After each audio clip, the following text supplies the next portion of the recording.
Ketika makan malam telah siap, kami merasa sangat letih dan beberapa jam berada dalam panas yang pengap dan tidak tertahankan yang tidak biasa ini memaksa kami untuk beristirahat sampai menjelang makan malam. Ketika datangnya udara dingin menghidupkan kembali kekuatan kami mendirikan tenda, lalu menyibukkan diri dengan persiapan untuk esok hari, untuk menembus negeri di luar Ngarai dan membuat wisata yang lebih lama di seberang sabana yang belum pernah kami jamah. Semuanya telah siap untuk berangkat 1 jam lebih awal. Istriku yang pemberani setuju untuk tinggal di perkemahan dengan Franz sebagai rekannya. Sementara ketiga anak yang lebih tua dan semua anjing kecuali Juno pergi bersamaku. Kami menduga akan menemukan sedikit kesulitan untuk berjalan melalui bagian tersempit jalur tersebut yang telah dibarikade dengan begitu kuat dan ditanami dengan semak-semak berduri. Namun, kami menemukan pagar-pagar dan dinding-dinding tersebut telah runtuh dan diacak-acak. Sangat jelas kalau ular beserta kawanan peccary telah memasuki tempat ini. Barikade yang kali pertama diperiksa yang telah didirikan oleh tangan manusia di atas alam liar yang bebas di tempat terpencil ini. Kami sepakat kalau badai, banjir, arus deras, dan hewan liar dari hutan telah berencana untuk menghancurkannya. Kami memutuskan untuk membuat pertahanan yang 2 kali lebih kuat. Memastikan kalau posisi itu mampu menjadi barikade dan diperkuat sehingga dapat melawan para penjajah yang kami takuti. Pemandangan yang terbuka di hadapan kami muncul dari celah bebatuan karang yang lebar. Bukit yang menggelembung dan lembah yang berhutan hijau terlihat dari satu sisi. Sementara dataran luas membentang di hadapan kami, memanjang dari tepi sungai menuju rangkaian pegunungan tinggi yang puncaknya tersaput kabut di kejauhan. Kami menyeberangi sungai yang kami namai East River dan mengisi botol kami dengan air. Untunglah kami mengisi botol saat itu karena selanjutnya kami menemukan tanahnya semakin gersang dan membakar, jauh di luar perkiraan kami. Ternyata kami memasuki sebuah gurun. Anak-anak terpukau pada perubahan tampilan negeri ini. Sebagian darinya telah kami jelajahi saat bertemu dengan rombongan kerbau. Aku mengingatkan mereka mengenai perbedaan musim, bahwa ekspedisi telah dilakukan tepat setelah musim hujan ketika vegetasi telah terbungkus dalam keindahan. Sementara di wilayah ini yang tidak memiliki sumber air sendiri telah menjadi kasar dan gundul selama musim panas yang membara ini. Perjalanan kami lanjutkan pelan-pelan. Banyak tanda mencekam yang tercipta dari sebuah negara baru. Ini Patria Arab. Erang salah satu orang anak. Gurun Sahara, keruh yang lainnya. Cocok sebagai tempat tinggal para setan, gerutu anak ketiga. Api vulkanik rahasia berkecamuk di bawah kaki kita.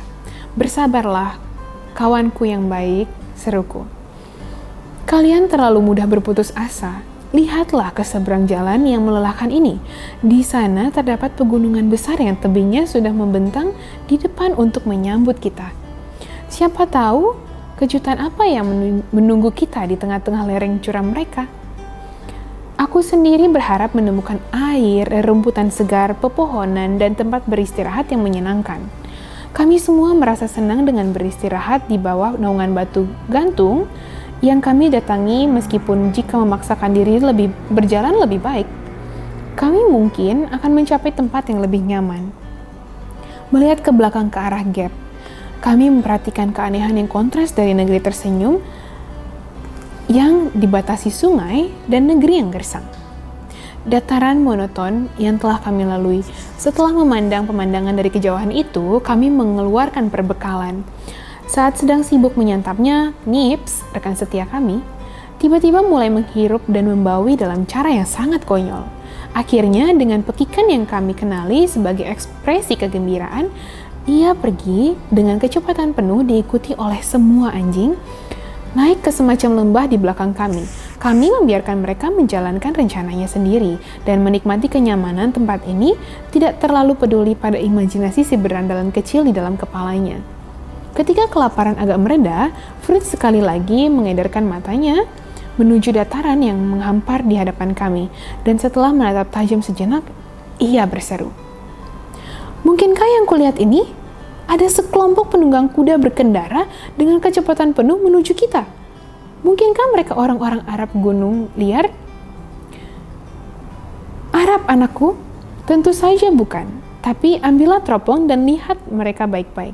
Kita harus tetap waspada, apapun mereka itu. Aku tidak bisa melihatnya dengan jelas dan memastikan, katanya segera. Dan keterbatasan pandangan ini menimbulkan imajinasi yang paling tidak biasa. Aku bisa menghayalkan mereka berupa sapi liar, gerobak-gerobak bermuatan anyam-anyam jerami yang berkeliaran, atau apa saja yang aku inginkan. Teropong dioper dari satu tangan ke tangan lain. Jack dan Ernest setuju dengan pemikiran kalau benda bergerak itu merupakan para pria yang menunggangi kuda. Namun ketika tiba giliranku untuk melihat, aku langsung menyatakan kalau mereka itu burung-burung unta yang sangat besar. Ini sungguh sebuah keberuntungan, kataku. Kita hanya harus mencoba untuk menangkap satu dari burung indah itu. Bulu-bulunya sangatlah berharga. Burung unta hidup, ayah. Itu akan sangat hebat. Ayah tahu kenapa? Karena kami mungkin bisa menungganginya. Saat burung-burung unta itu mendekat, kami mulai mempertimbangkan cara apa yang harus dicoba untuk menangkap mereka. Aku menyuruh Fritz dan Jack memanggil para anjing, sementara aku dan Ernest bersembunyi di balik semak-semak agar burung-burung besar itu tidak melihat saat mereka melintas di depan kami. Fritz dan Jack tidak segera datang menemuiku. Mereka menemukan Nips dan para anjing di sebuah kolam yang terbentuk dari sebuah sungai gunung yang kecil, di mana insting kerainya telah menemukannya. Kepergiannya yang mendadak telah dipertanggungjawabkan, dan penemuan itu membantu kami dengan senang hati mengisi botol dan bergegas mandi sebelum mereka kembali. Para burung unta terus melaju mendekati tempat persembunyian kami. Langkah mereka bervariasi seolah-olah sedang berolahraga, melompat, berlari, berderap, dan saling mengejar-ngejar. Berputar-putar sehingga dengan cepat mereka sampai di tempat kami. Saat ini aku bisa melihat bahwa hanya ada 5 burung jantan, jambul-jambul putih di sayap, dan ekornya kontras dengan indahnya warna hitam pekat yang halus dan mengilap pada bagian leher dan tubuhnya. Warna betinanya coklat pucat, efek dari jambul-jambul putihnya yang tidak terlalu mencolok. Aku tidak yakin kita bisa memiliki kesempatan dengan burung-burung ini, kataku. Kecuali dengan mengirimkan elang Fritz dalam pengejaran. Untuk itu, kita harus menunggu dan membiarkan mereka datang sedekat mungkin.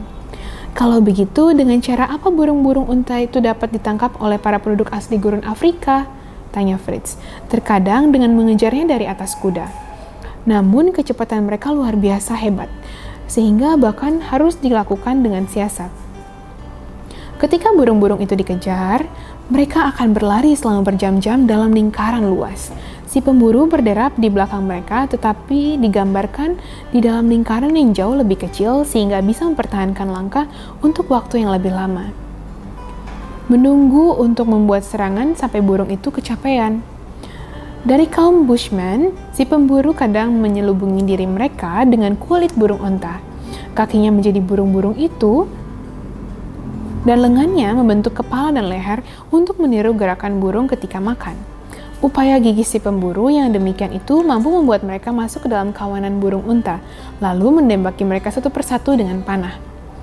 Ketika sadar akan adanya musuh, mereka mempertahankan diri dengan putus asa, menggunakan kekuatan kaki mereka sebagai senjata yang selalu menendang ke depan dan menimbulkan cedera yang mengerikan pada anjing dan bahkan pada manusia jika menyerang tanpa tindakan pencegahan.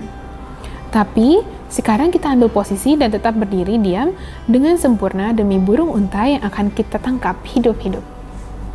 Kami menjaga para anjing yang disembunyikan sebisa mungkin. Burung-burung yang besar itu tiba-tiba mengamati kami, berhenti, ragu-ragu, dan tampak gelisah. Belum ada pergerakan yang terjadi. Mereka berjalan beberapa langkah lebih dekat. Dengan leher terulur, memeriksa dengan rasa ingin tahu penonton aneh yang ada di hadapan mereka. Para anjing menjadi tidak sabar, memberontak dari pegangan kami dan dengan marah bergegas menuju pengunjung kami yang keheranan. Dalam sekejap, mereka berbalik dan melarikan diri secepat angin. Kaki mereka tampak tidak menyentuh tanah, dengan sayap yang membantu mereka melaju lebih kencang. Dalam waktu singkat, mereka telah berada di luar jangkauan, tapi saat mereka akan terbang, si elang telah melepaskan tudungnya. Ia memilih burung jantan dan melakukan sembaran yang mematikan dan menusuk tajam tenggorokannya. Makhluk mengagumkan itu jatuh. Sebelum kami bisa mencapai tempat itu, para anjing telah bergabung dengan para burung pemangsa menyerang burung berbulu indah itu dengan ganas. Pemandangan ini membuat kami berduka. Sayang sekali kita tidak bisa menangkap burung mulia ini hidup-hidup, seru Fritz. Saat kami mencabuti bulu-bulu indahnya, ia pasti, aku yakin, memiliki tinggi lebih dari 2 meter dan 2 dari kita bisa menaikinya sekaligus. Di gurun pasir yang luas, tempat tidak ada apapun yang tumbuh, apa yang bisa ditemukan kawanan burung ini untuk bertahan hidup, ayah, kata Ernest. Sesungguhnya memang sulit untuk mengatakan kalau gurun ini benar-benar gundul dan tidak berbuah, jawabku. Di atas pasir tandus ini, penduduk Providence yang dermawan menyebarkan tumbuhan melon liar yang menyerap dan mempertahankan setiap tetes air dan memuaskan dahaga sekaligus kelaparan para burung unta dan penghuni lainnya di alam liar ini. Melon-melon ini bagaimanapun tidak menjadi satu-satunya sumber makanan mereka. Mereka makan rumputan, kurma, dan gandum keras yang bisa mereka dapatkan dengan bebas. Apakah burung-burung unta menyuarakan petikan? Suara dari burung unta benar-benar berat dan bergemuruh, sangat mirip dengan raungan singa dan banyak yang terkecoh oleh karenanya. Tapi apa maksud Jack melambaikan topi dan memanggil dengan penuh semangat? Apa yang ditemukan anak itu? Aku ingin tahu. Dia berlari kecil ke arah kami lalu berteriak, "Telur ayah, telur burung unta!" Sebuah sarang penuh dengan telur itu, cepatlah kemari. Kami semua bergegas ke tempat itu dan di dalam rongga kecil dalam tanah terlihat lebih dari 20 telur yang ukurannya sebesar kepala bayi. Gagasan untuk membawa lebih dari 2 butir adalah mustahil meskipun anak-anak yang melupakan bagaimana beratnya nanti. Dengan serius bermaksud mengosongkan sarang itu, mereka merasa puas ketika semacam penanda sudah dipasang sehingga jika kami kembali bisa dengan mudah menemukan sarang itu. Karena berat tiap telur itu sekitar 1,5 kilo, anak-anak segera menyadari betapa beratnya beban itu. Bahkan ketika diikat ke dalam selembar sapu tangan dan dibawanya seperti keranjang. Untuk meringankan, aku memotong sebuah batang heath, semacam bunga yang kuat dan elastis, lalu menaruh sebutir telur ke dalam setiap ujung ayunannya, meletakkan bagian bengkok batangnya di atas bahu Jack, dan seperti tukang susu dari Belanda, dengan ember susunya, dia melangkah dengan gembira tanpa kesulitan. Saat ini kami sampai di tempat berawa yang mengelilingi sebuah kolam kecil yang jelas berasal dari sungai yang telah ditemukan oleh Knips. Tanah yang lembut rinjak dan meninggalkan bekas jejak kaki dari banyak macam hewan yang berbeda. Kami melihat jejak kerbau, antelope, onager, dan kuangga. Tapi tidak ada jejak dari jenis ular apapun. Hingga saat ini, perjalanan dalam pencarian monster reptil itu telah memberikan tanda kegagalan yang memuaskan. Di sungai ini kami duduk untuk beristirahat dan mengambil beberapa makanan. Fangs segera menghilang dan Jack memanggil peliharaannya menemukan Fangs tengah menggerogoti sesuatu yang telah digalinya dari rawa. Mengambil akarnya dari beberapa jenis, Jack membawanya untuk kuperiksa. Aku mencelupkannya ke dalam air untuk membersihkan dari lumpur dan terkejut menemukan seekor makhluk hidup kecil yang aneh. Tidak lebih besar dari setengah apel di tanganku. Ternyata itu adalah seekor kura-kura kecil. Aku bertaruh kalau itu adalah seekor kura-kura, seru Fritz. Di sini jauh sekali dari laut. Bagaimana ia bisa sampai ke sini? Aku terheran-heran. Mungkin itu seekor kura-kura pasir, ucap Ernest. Aku pernah membaca mengenai katak pasir pada zaman Romawi kuno. Halo, Profesor, kau keliru kali ini, kataku. Ini tidak lain adalah seekor kura-kura lumpur yang hidup di tanah basah berawa dan air segar. Mereka berguna di kebun meskipun kadang-kadang menyukai beberapa daun selada. Mereka bisa memusnahkan sejumlah siput, ulat, dan juga cacing. Kami melanjutkan perjalanan dan tiba di lembah yang menawan, hijau, berbuah, dan dinaungi oleh rumput pepohonan anggun. Pemandangan ini memberi kami kegembiraan terbesar dan kesegaran saat melintasi lembah yang dingin dan menyenangkan ini. Kami setuju untuk menyebutnya Glen Verdant.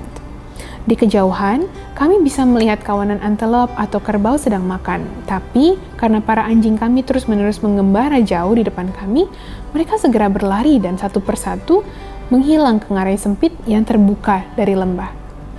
Mengikuti angin lembah yang sepoi-sepoi, kami terkejut saat berhenti di tanah yang lebih terbuka. Kami kini berada di negeri yang sudah kami kenal, tidak jauh dari Jackal Cave. Nama yang kami berikan untuk tempat Feng setelah ditangkap saat masih kecil. Mengenai tempat itu, Ernest yang melangkah maju dengan salah satu anjing bergegas menuju ke sana. Kami kehilangan sosoknya sebentar. Sesaat kemudian dengar terjeritan, gonggongan ganas dan rendah menggeram kasar. Saat kami bergegas maju, Ernest bertemu dengan kami. Terlihat seputih abu yang berteriak, "Seekor beruang, ayah!" Ia mengejarku. Anak itu ketakutan dalam pelukanku. Aku merasakan seluruh tubuhnya menggigil. "Kuatkan hatimu, nak," seruku. Melepaskan diri dari genggamannya. Kita harus langsung bersiap untuk melakukan pertahanan. Para anjing berlari ke depan untuk bergabung dalam pertempuran apapun itu. Kami segera bangkit. Dari keraguan, kekhawatiranku terbukti. Seekor beruang besar muncul dan dengan cepat diikuti oleh yang lainnya. Dengan menyorongkan senapan, Fritzku yang pemberani dan aku perlahan-lahan maju untuk menemui mereka. Jack juga bersiap untuk menembak, sementara shock telah membuat Ernest terpaku sehingga dia hampir tidak bisa berdiri. Kami menembak bersama-sama, masing-masing pada tiap beruang. Namun tembakan kami hanya melukai kulit monster-monster itu. Mereka sulit sekali dibidik meskipun para anjing sudah mengepung di setiap sisi. Bagaimanapun mereka mengalami luka yang cukup parah. Salah satu dari antara mereka, rahang bawahnya telah hancur dan yang lain dengan peluru di tiap pundak, telah membuat mereka pincang. Para anjing mengamati keberuntungan mereka, mendesak semakin dekat mengelilingi musuh yang masih membela diri mati-matian dengan teriakan yang menakutkan akibat rasa sakit dan amarah. Begitulah pergerakan dari perjuangan yang sengit dan berlangsung lama yang membuatku tidak berani menembak lagi. Melihat bahwa dengan sedikit melukai, salah satu anjing gagah kami akan langsung menempatkannya dalam amukan beruang. Melihat adanya kesempatan, kami langsung maju dengan pistol terisi dalam jarak yang sangat dekat dengan hewan-hewan itu. Lalu menembak dan keduanya jatuh mati. Satu peluru melewati kepalanya dan yang lainnya melompat ke belakang Fritz, menerima peluru di jantungnya. "Terima kasih Tuhan," jeritku. Saat erangan redup dari makhluk ganas itu tenggelam ke tanah. Kita telah lolos dari bahaya yang belum pernah kita ketahui dan kita temui. Para anjing meneruskan mengoyak dan mengkhawatirkan musuh yang tumbang itu, seolah-olah tidak yakin dengan tampilan kematian itu. Dengan perasaan serupa, aku mengeluarkan pisau berburu dan memastikannya lagi. Melihat kalau semuanya aman, Jack memekik teriakan kemenangan sehingga si Ernest malang sanggup mengumpulkan keberaniannya. Setidaknya untuk mendekati adegan konflik ini dan bergabung untuk memeriksa hewan-hewan berbahaya itu.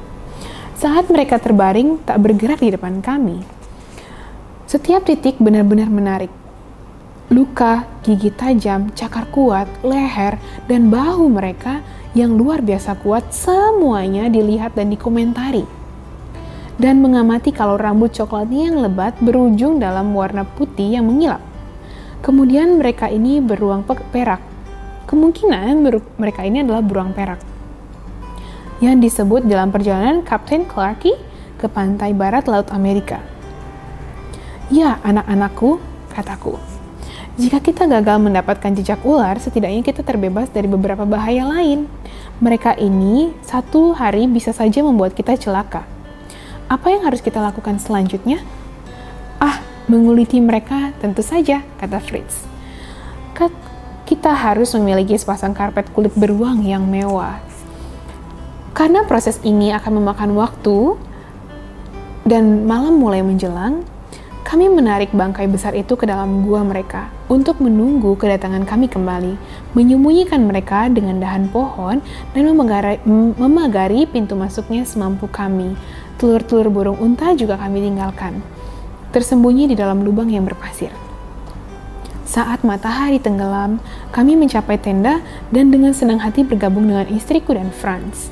Langsung merasa senang menemukan hidangan lezat yang disiapkan untuk kami. serta tumpukan besar belukar untuk membuat api unggun. Setelah kami menceritakan petualangan kami dengan 1 menit tambahan untuk deskripsi mengenai pertarungan dengan beruang, istriku menceritakan apa yang dilakukannya selama kepergian kami. Dia dan Franz telah membuat dan melakukan perjalanan melalui hutan, naik ke bebatuan karang di belakangnya, dan menemukan lapisan tanah liat yang berwarna putih murni. Menurutnya mungkin bisa digunakan untuk membuat porselen. Kemudian dia telah membuat palung tempat minum untuk para ternak dari bambu yang dibelah. Dia telah mengatur perapian di dalam tempat yang terlindung dengan membangun bebatuan besar, disemen dengan tanah liat putih. Akhirnya dia telah memotong sejumlah tebu dan membawanya di atas gerobak sebagai persiapan pembangunan yang akan kami lakukan. Aku memuji kejelian pemikirannya yang nyata-nyata berguna untuk semua orang. Dalam rangka mencoba tanah liat, aku menaruh beberapa bola tanah itu ke dalam api yang saat ini menyala terbakar semalaman. Kemudian kami pergi beristirahat di bawah perlindungan tenda. Aku bangun saat fajar dan membangunkan keluarga kecilku. Gagasan pertamaku adalah memeriksa bola-bola tanah liat yang kutemukan terpanggang menjadi padat dan beku dengan baik, tetapi terlalu banyak meleleh oleh panas, sebuah cacat yang memperlihatkan kualitas sempurna dari tanah liat. Aku tahu itu akan bermanfaat setelah diperbaiki. Setelah sarapan dan ibadah rutin, kami memanfaatkan gerobak dan mengambil jalan ke gua beruang. Fritz mendahului kami dan menghampiri sisi pintu masuk gua berteriak pelan. Bergegaslah dan kalian akan melihat seluruh kerumunan kalkun liar yang tampaknya telah datang untuk menghadiri upacara pemakaman dari teman dan tetangga yang mereka hormati, Bruin si beruang, di sini. Namun, sepertinya ada seekor pengamat yang cemburu yang tidak bersedia mengakui para pengunjung itu di tempat ini. Si pengamat, begitulah Fritz menyebutnya, merupakan seekor burung yang sangat besar dan semacam jengger di kepalanya dan berkulit daging yang kendur bergelantung di bawah paruhnya. Bagian lehernya telanjang, berkerut, dan berwarna merah keunguan. Sementara di sekelilingnya menempel di bahu kera berbulu halus berwarna putih yang lembut. Bulunya berwarna coklat keabu-abuan yang ditandai di sana-sini dengan tambalan berwarna putih. Kakinya terlihat dipersenjatai dengan cakar yang kuat. Burung besar ini menjaga pintu masuk ke dalam gua yang terkadang beristirahat selama beberapa menit. Namun, segera setelah burung lain memaksakan melewatinya, ia bergegas keluar lagi dan mereka didesak untuk mundur. Kami berhenti mengamati adegan aneh ini dan tiba-tiba dikagetkan oleh sayap besar yang melesat di udara di atas kami. Kami mendongak ke atas. Pada saat yang sama, Fritz menembak dan burung besar itu jatuh berdebum di atas bebatuan dengan kepala lebih dahulu, sehingga lehernya patah, sementara darah mengalir dari luka di dadanya. Kami telah menahan anjing, tapi mereka bersama-sama dengan Fritz saat ini bergegas menuju gua. Burung-burung dibangun di sekeliling mereka dan lepas landas dengan penerbangan canggung yang berat, meninggalkan begitu saja tangkapan Fritz, dan salah satu dari burung lainnya terbunuh oleh burung yang besar itu saat ia jatuh. Dengan penuh hati-hati aku memasuki gua. Dengan senang, mereka menemukan kalau hanya lidah dan mata beruang itu yang telah dilahap. Terlambat sedikit lebih lama lagi, kami akan mendapati kulit cantik itu menjadi rombeng karena dipatuki dan dikoyak, dan kehilangan semua kesempatan mendapat potongan daging dan cakar beruang. Saat mengukur sayap burung besar ini, dari ujung ke ujung, aku menemukan panjangnya hampir mencapai 4 meter. Aku menyimpulkan kalau ia adalah seekor condor. Ia ternyata adalah pasangan dari si pengamat. Seperti yang disebut Fritz saat kali pertama kami melihatnya. Kami memulai mengurusi beruang dengan naik ke atasnya dan menemukan tidak mudah untuk menguliti dan memotong mereka. Tapi berkat ketekunan, akhirnya kami berhasil melakukan sesuai dengan harapan. Kami memutuskan untuk mengasapi daging di tempat itu. Oleh karena itu, kami memotong daging ham yang menakjubkan dan melepaskan sisa dagingnya dalam irisan seperti cara yang dilakukan para bajak laut di India Barat. mempertahankan cakarnya secara menyeluruh untuk dimasak sebagai makanan yang lezat dan mendapatkan dari kedua beruang itu pasokan lemak hewan yang sangat banyak. Dengan bantuan ternak, tulang dan jeroan kami singkirkan hingga cukup jauh dan membuat burung-burung di udara menyambut untuk memakannya. Dengan bantuan berbagai macam serangga, sebelum kami meninggalkan tempat itu, tenggorokannya sudah dimakan dengan bersih sempurna. Matahari akan mengeringkannya, lalu mereka akan siap untuk dibawa ke museum kami. Kulitnya harus disobek dengan hati-hati, dicuci, digarami, dibersihkan dengan abu dan tanah kering. Semuanya dilakukan selama 2 hari penuh. Aku menyesalkan jarak kami dari pohon Ravensara yang begitu jauh.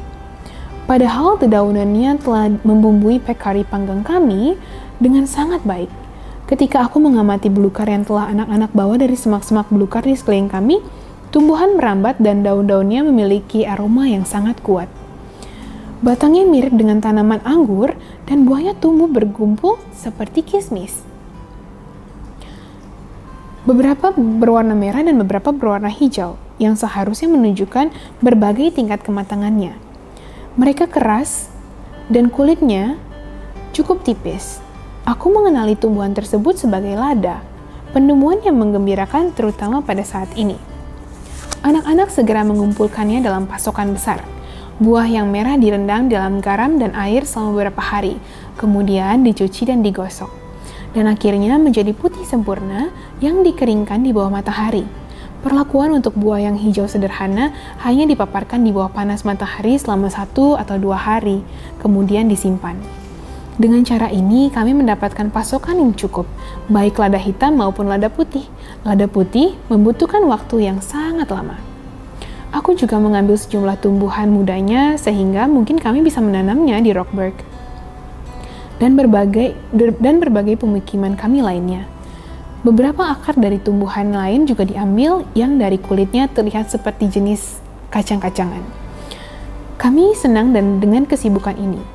Selama menjalani pekerjaan yang membosankan dalam mengasapi daging beruang dan memanfaatkan waktu luang dengan melakukan persiapan untuk pengisian condor dan kalkun buzzard, urubu, atau burung bangkai hitam yang tidak bisa kuputuskan burung yang lebih kecil itu termasuk dalam spesies yang mana sebetulnya.